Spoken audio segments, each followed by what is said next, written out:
Hey everybody, Mike here with a new video for you. Hope you all are having a great day. We currently are having thunderstorms and uh, and rain, so if you guys happen to hear some big booming, uh, that's uh, that's the weather outside.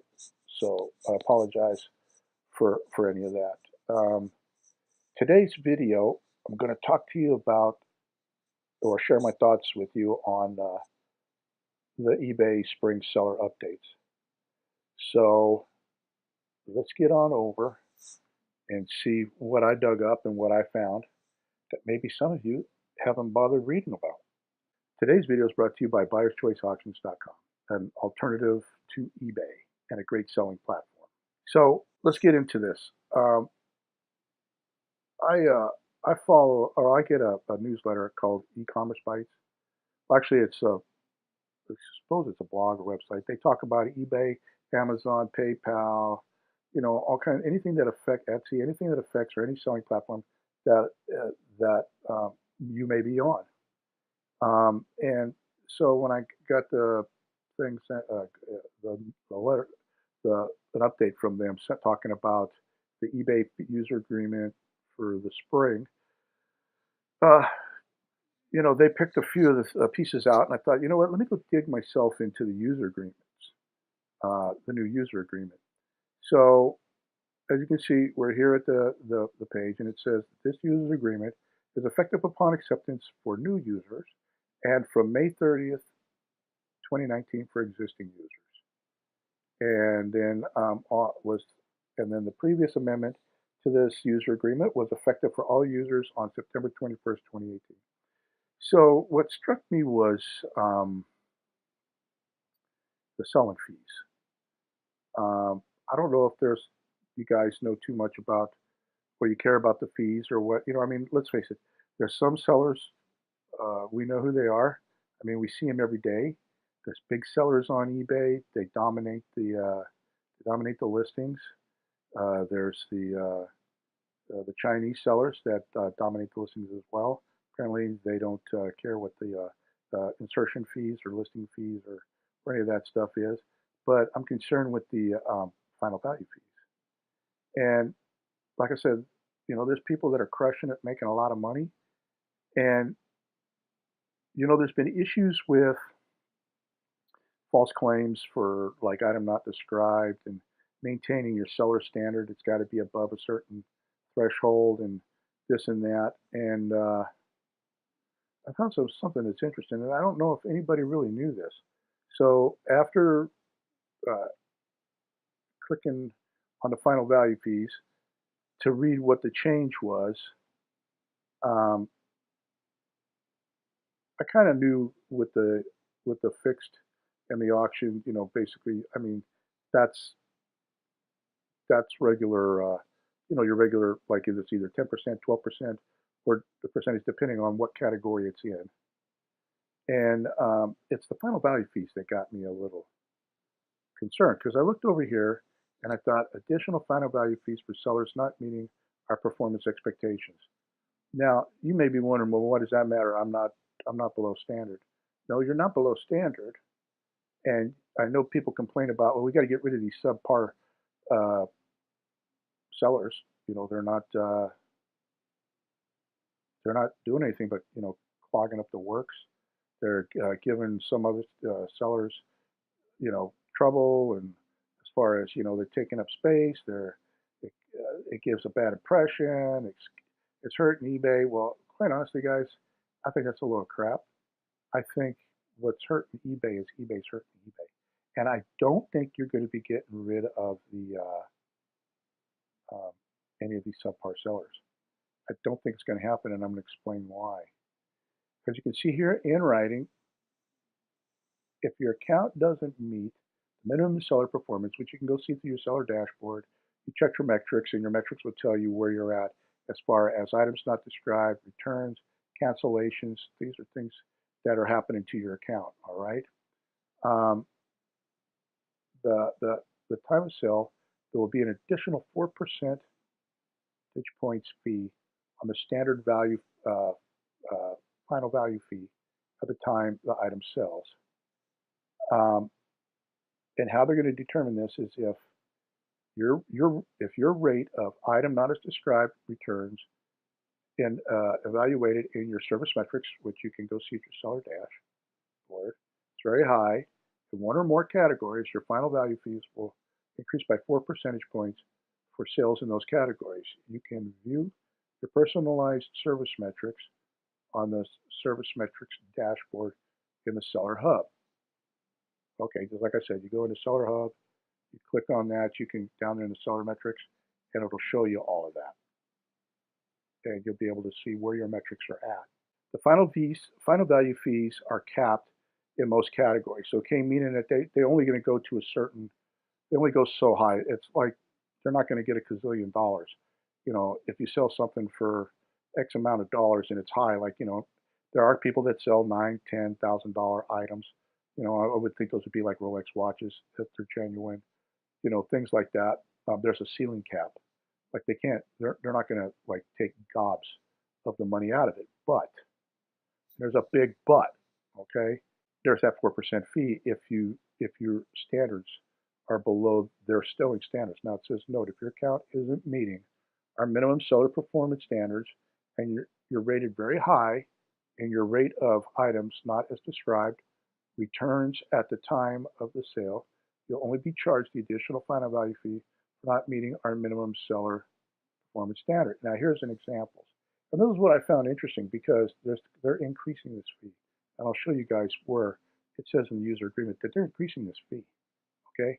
And this is why I don't think you're going to be getting rid of those subpar performers. I don't think eBay's going to get rid of them because, think about it. Why would you do that when every now and then they're going to get a good sale, they're not going to have the return, and they're going to hit them up with this 4% additional. That's money left on the table. I mean, eBay's sales, as far as I can tell you from what I've read, as far as the sales on eBay have gone down, but eBay's revenue has gone up. And here's a prime example of it. So let's continue. Say seller A sold some business and industrial equipment in the commercial printing presses category. The total amount of the sale, including shipping, is $4,650. The seller has an above standard seller performance level and an evaluation of low for item not as described returns on eBay.com in the business industrial category. Meaning low, he's under that percentage mark that they say you have to be under this to be low so you don't get this additional 4% fee. So the final value fee calculation is 2% of $4,650. Their final value fee is $93. Now, what I found kind of interesting in seller B was I had an incident with a watch. And this says this guy sold a watch. I found it kind of funny. And I lost on that deal. This, by the way, this seller, B, sold a men's wristwatch for $9,640, including shipping. Must have been a Rolex, I'm surmising. The seller has an above standard seller performance level and a high evaluation for item not as described, returns on eBay.com in the jewelry and watch category. Now, it goes by categories, guys. I urge you to go in and read through these agreements and these update policies. It said earlier, where I read, in one or more categories. Okay, it's because you can be selling in one area and have no rate of return, a low rate of returns, or items not as described or cancellations, and in another category you can have a high rate. I know that when I used to sell in eBay Motors, I used to get a lot of returns because people didn't read. But I know that for me it used to be like that back in the day. But I don't sell there now, so I can't speak to that. But it used to. So let's continue. The seller has, as I said, has an above standard seller performance level and a very high valuation for item not as described returns on eBay.com in those two categories, jewelry and watches categories. So an additional 4% final value fee applies. So here we go. Final value fee calculation, 10% in that category of $9,640 is $964. But as I talked, there's a fee cap. So his or her final value fee is capped at $750. Then the 4% of the $9,640 equals $385.60. Total value fee for this person now is the $750 plus $3,850.60. So now their final value fee is $1,135.60. Okay, and it goes down here, talks about seller C sells a DVD for $18 with free shipping. Seller has a below standard seller performance level and evaluation are very high for item not as described returns on eBay in the CDs and movies category. An additional 4% final value fee on applies for not meeting our minimum seller performance standards. So their final value fee is 12% of $18 is $260 with 4% of 18 is 72 cents. Total final value fee is $2.16 plus 72 cents is $2.82. Now, here's not the only thing, okay? Think about this, all right? If you're not in the eBay management program and you're doing PayPal, not only are you getting hit with that, but then the amount that you had sold, remember, PayPal does the total aggregate amount of the total price, including the shipping. So you're going to get that 2.9% plus 30 cents there. eBay management fees, we're going to get into that because I found something very surprising over there. It's 2.7%. And you know that if you charge shipping, there's a certain percentage on shipping. So that fee is added in separately. I mean, are you guys getting the picture here? Especially with the below standard additional final value fees for sellers not meeting our performance expectations. I mean, why in the world, if you were eBay, that's a cash cow. Why would you get rid of those subpar sellers knowing that you're going to get an additional 4%? They're raising it to 5% now. So where is the incentive for eBay to get rid of the subpar sellers? There is none. Why would they? Why would they leave that? That's like leaving a $20 bill on the floor, or walking past it in the street and not picking it up. Why would they do that? I mean, think about it, and think about how many thousands of items not as described, not returns, those that are falling in this category come back every day, and we know that a lot of them are fraudulent. And I'm going to talk about that. All right, I don't want this video to go too long, but I do want to cover some areas that really bother me. Okay, one of them is this, because that gives eBay no incentive. So eBay's pretty smart.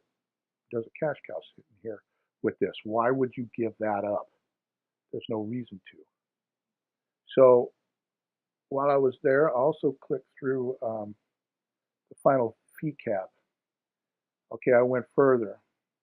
So starting in June, this is for basic and premium stores.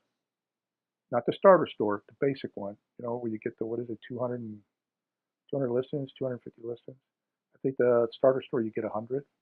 Starting on June 1st, 2019, we will increase the final value fee cap for basic and premium eBay stores from $250 to $350. The final value fee cap for Anchor Enterprise stores will not change.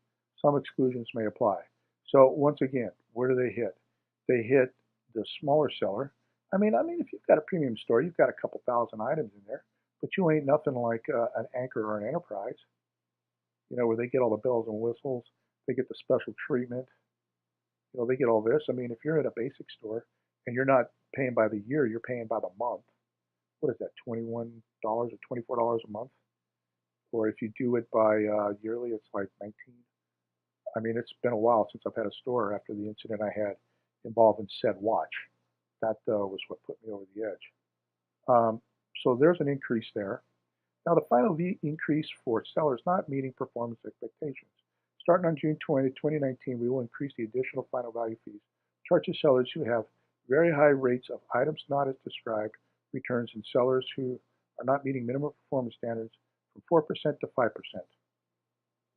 Once again, I ask you folks, where's the incentive for eBay to do anything to really fix the problem? Get rid of the below or the subpar sellers that aren't meeting the standard. If they set these guidelines, then enforce the guidelines. No, what they do is they tack a fee on them. I think they're hoping that nobody's reading what's going on. Nobody cares what's going on if you're selling and you're because Because what, if you sold a $9,000 watch, you get it for $13 in fees, and you got the watch for God knows how much or where, or you picked it up. You know, people pick up stuff at yard sales all day long for a couple of bucks. I mean, we see those videos. Hey, got this here for $1 and sold it for 10,000. I mean, you know, hey, I made $700 on this. I mean, well, why would they care? Especially if they're subpar, they're still selling and making money.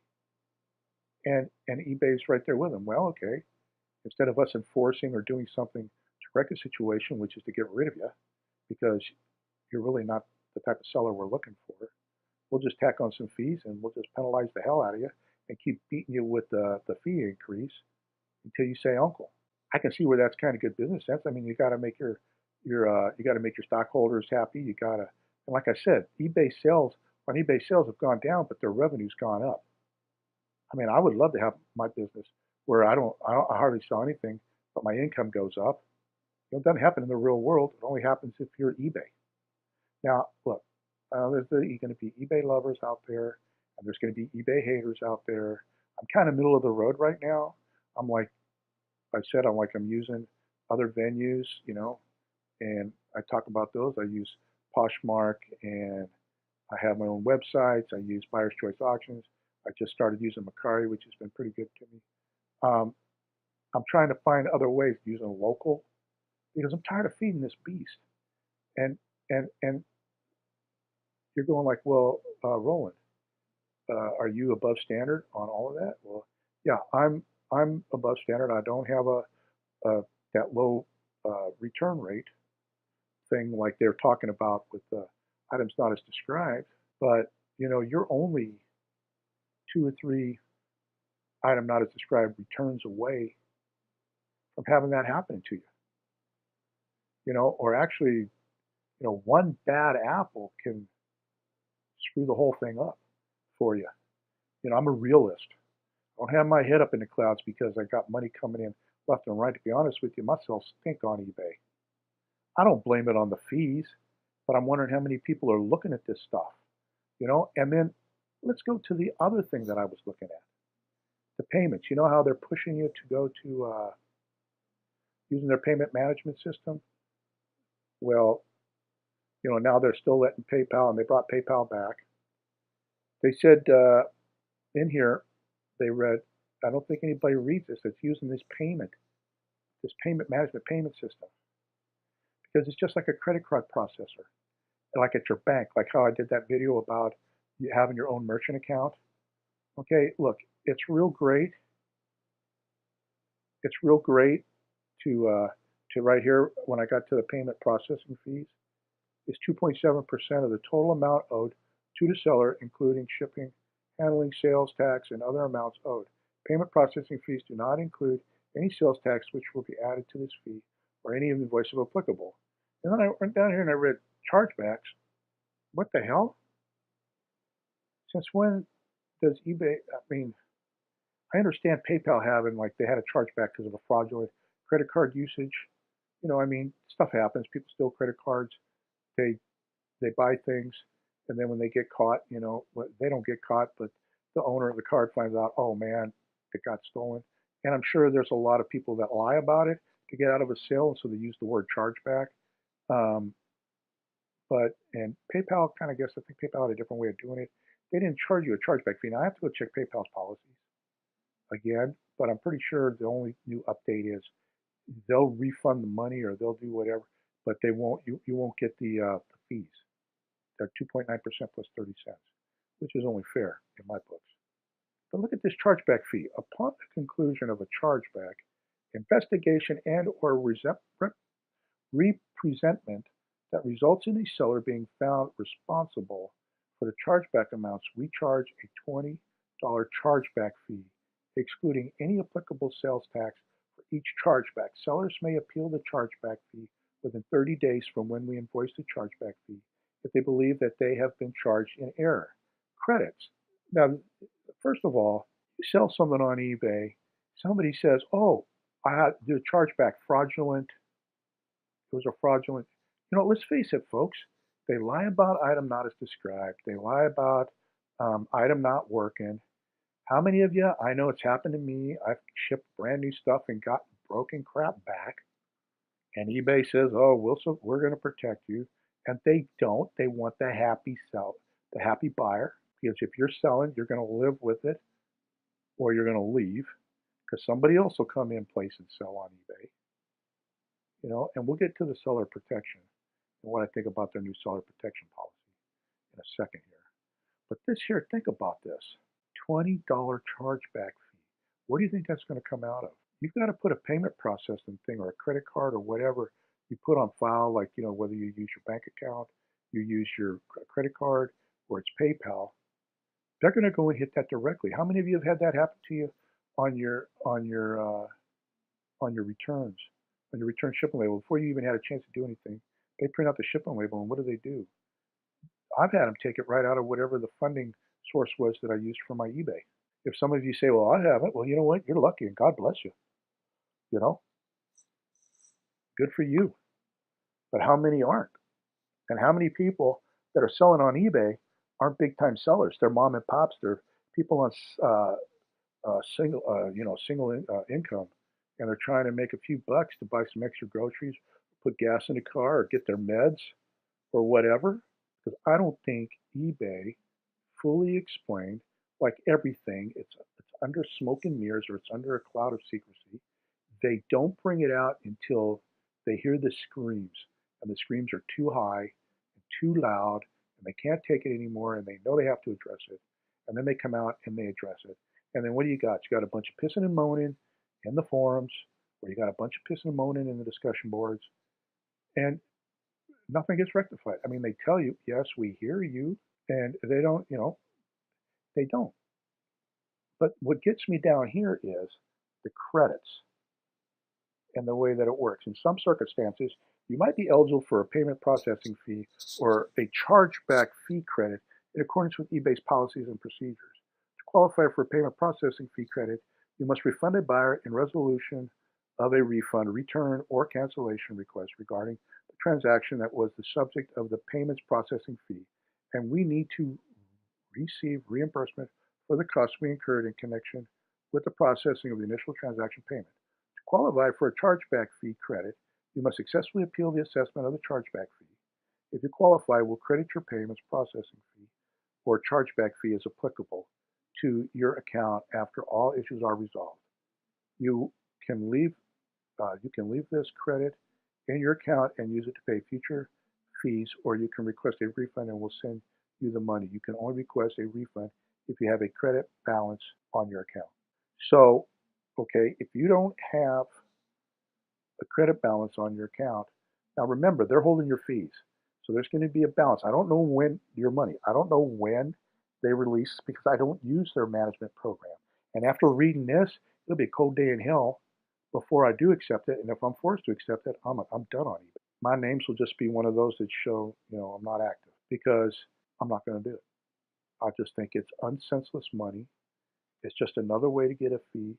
And think about it. If you don't have an adequate balance in your account, a credit balance in your account, they're going to credit your account. But they had no problem taking it from your bank or your credit card. All right? So, like I say, I'm not an eBay hater. I'm in that box. I'm at the middle. I'm like on the fence, and I'm getting ready to jump off of eBay because of it, because of how they handle this. And I think it's ridiculous. Now, I went to the 19th, this one here, and I clicked Learn More. So that's my rant on the selling, using their credit processor. I mean, I think you need to think about it, because I'm pretty sure there's going to be more stipulations, and soon when they put everybody on and everybody's forced to take it, because they will end up forcing you one day, even though they're bringing PayPal back now. I think they're bringing PayPal back now because there was a lot of screaming, but they'll let the roar get a little higher and a little louder. You're going to see that 2.7% go up, because it's all about the bottom line for eBay. Like I said, the sales on eBay have gone down, but their income, their revenue has increased. So here's the deal on additional protection. First of all, this drop shipping thing, I know I talked about that earlier, so I just want to touch base on it. Look, if you sell something and you find out, oh my God, I don't have it on the shelf. Like I did that once. I sold an acrylic cigar humidor, and I thought I had it, and I thought my drop shipper, because I used a company, had it, and they were out of stock when they showed they were. And I ended up going over to Amazon, paid full price for it, and I had the guy ship it to me. I inspected it, and then I shipped it to the customer. Now, instead of shipping it, having him ship it to the customer as a gift, and that's what they're talking about, you don't get a packing slip or a bill of sale. All right, you don't get that when you buy something and somebody ships from Amazon as a gift. They're not going to send the packing slip showing what they paid for it. They're going to do it as a gift. And they're also talking about, I guess, like I know a lot of people recycle Amazon boxes. We recycle them here every day. I mean, I got to admit, I love Amazon Prime and Amazon Prime Now, and I buy a lot on Amazon Prime, and I bought a lot of supplies and stuff and boxes. We get them here. We recycle the boxes. So what's to keep a buyer who gets somebody who recycles an Amazon box, but it has your packing slip in it, and your product doesn't have an Amazon gift receipt? That should be an indication. So I don't know how they're going to be able to determine who's legitimately just recycling a box and has the product versus the person that sells something and then has it shipped as a gift using their Prime. And you know what? Once you get caught with that on Amazon Prime, you'll lose your Prime account, and you'll get kicked off of Amazon, period. So you'll have to go somewhere else. And let's face it, Amazon's the big dog in town. I know that Jet is out there, but they don't even compare. So that, my concern is, how does eBay going to determine when a buyer says, well, most stuff came in an Amazon box, so it must have been a drop ship from Amazon, but then there's your packing slip in there and your packing materials and your thank you card. No Amazon seller ships that stuff for you. So the only suggestion I would have is maybe take a marker like we do and kind of block through it, the smiley face, or run over it, so they kind of get the idea that you recycle the box. But now we get down to this, and this is getting near the end here, folks. The additional protection that they're going to do for ways to protect, other ways to protect. The additional protection include, they're going to removal of negative feedback and defects when you've done your part, e.g. tracking shows on-time delivery, or when things happen that are beyond your control, such as weather or carrier delays. Well, I'm going to tell you what, I would love to see that for anybody, because I've had tracking show and somebody has said it's not there, and I've had to give a return. I've had to give a refund. I never got nothing back. Now, am I one of many? I don't know. Or am I just the only guy? I don't know. But I can tell you it's happened to me. Partial refunds in the returns flow for items returned opened or used when you offer free returns. People, I got to tell you, I don't know. I don't do free returns. I don't care if people say, hey, it hasn't increased the influx of my returns at all. Yeah, we'll give it time.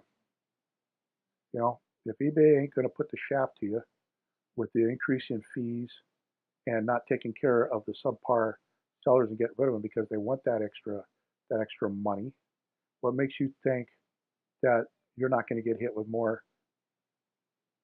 returns coming in and eBay siding with the buyer? And then they say, learn more about the many ways we protect you on eBay. Yeah, well, that's a load of crap. And the final thing is, your track record matters. I can only imagine, God knows what this is going to be. This summer, we will announce new seller protections that will be based on your track record and how we will protect you when you provide great service to your buyers. There's got to be some stipulation in there that goes far beyond you just always service with a smile, customer's always right, you bend over backwards, drop the pants. I mean, I don't mean to be so animated about this, but I'm concerned, like I said, I don't care about the big time sellers. I don't care about the people selling 60, 70, 80 packages a week, doing $20,000 a month. I don't care about them guys. I care about the people that are in situations like me, or the mom and pop trying to get a start. And they're not selling brand new stuff. They're reselling their old stuff. They're selling their house. They're doing what other people tell them. You want to get on eBay?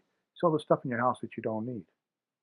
because you can get burnt just as much with that and more so than you can selling new items or using a legitimate drop shipper. That's who I care about.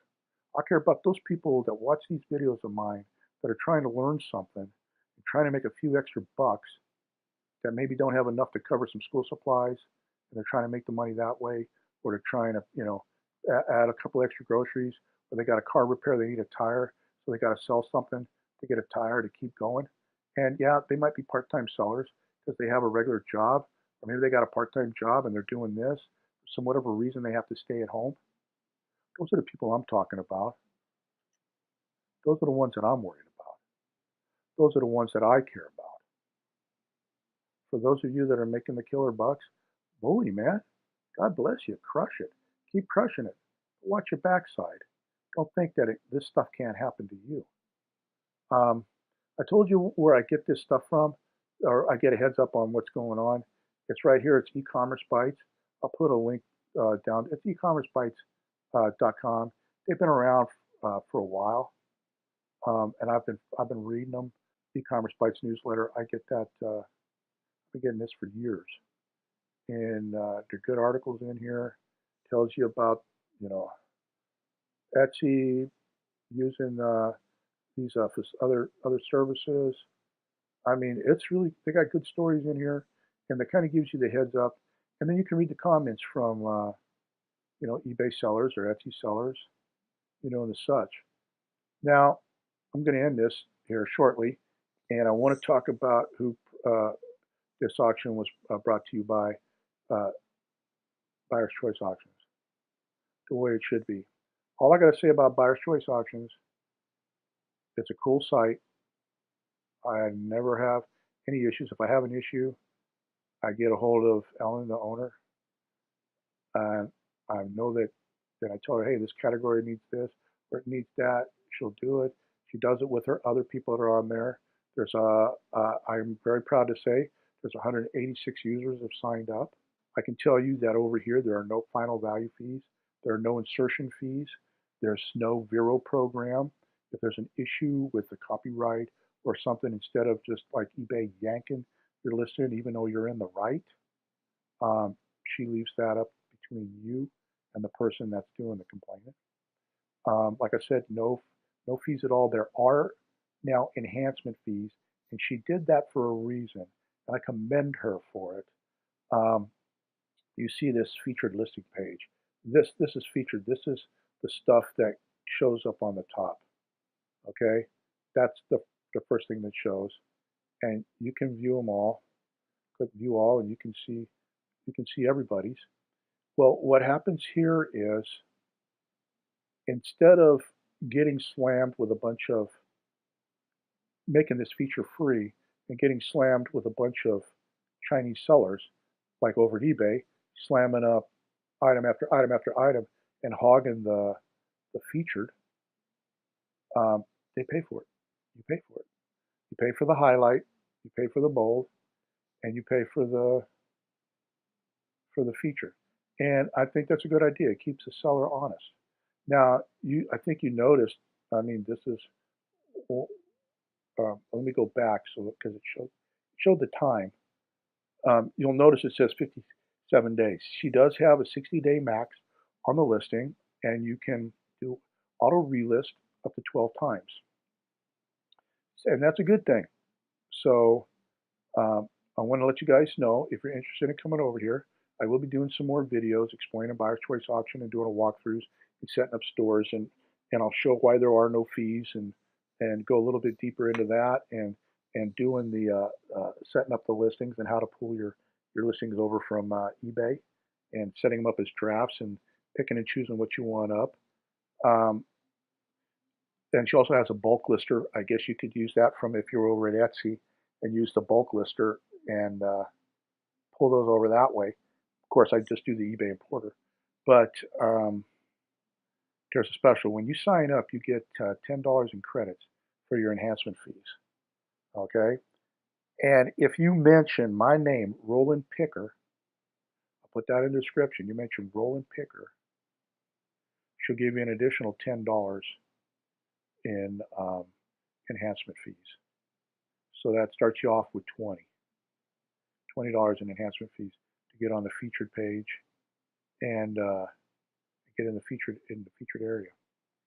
And there's some other things that I'm learning about it, and I'll be doing some videos because I really like to see this site grow.